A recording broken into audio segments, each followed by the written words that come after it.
Sensor বাধা পেরিয়ে এবার মুক্তি পাচ্ছে জননায়গন। তামিল সুপারস্টার থালাপতি বিজয়ের বিদায়ী সিনেমা জননায়গনের মুক্তি নিয়ে দীর্ঘদিন ধরে চলার টানাপোড়েন অবশেষে সমাধান হয়েছে। 9 জানুয়ারি মাদ্রাজ হাইকোর্টের ঐতিহাসিক রায়ে সিনেমাটিকে দ্রুত সেন্সর ছাড়পত্র দেওয়ার নির্দেশ দেওয়া হয়। মূলত সেন্সর বোর্ডের দীর্ঘ দৌরাত্ম্য ও রাজনৈতিক প্রতিহিংসার কারণে সিনেমার মুক্তি আটকে ছিল বলে নির্মাতারা অভিযোগ তোলেন। আদালত বিষয়টি বিবেচনা করে 7 জানুয়ারি নতুন একটি কমিটি গঠনের নির্দেশ দেন, যার মাধ্যমে সেন্সর প্রক্রিয়া ত্বরান্বিত হয়।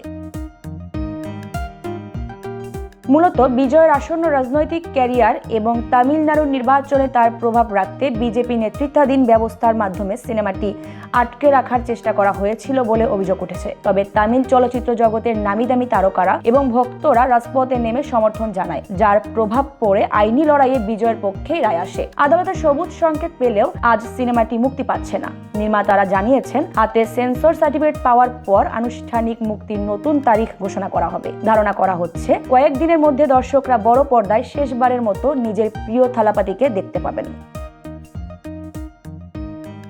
জননায়গন শুধু বিজয়ের শেষ সিনেমা নয়, এটি 3 দশক ধরে তামিল ইন্ডাস্ট্রিতে তার অভিনয় যাত্রার সংক্ষিপ্ত অথচ আবেগঘন সমাপনী। দীর্ঘ ক্যারিয়ারের বহু সুপারহিট সিনেমার মধ্য দিয়ে দর্শকের মন জয় করা বিজয় এবার পুরোপুরি মনোযোগ দিচ্ছেন রাজনীতিতে। তার দল তামিলাগা ভেট্টি কাজাগাম এর মাধ্যমে রাজ্য রাজনীতিতে প্রবেশের প্রস্তুতি নিচ্ছেন।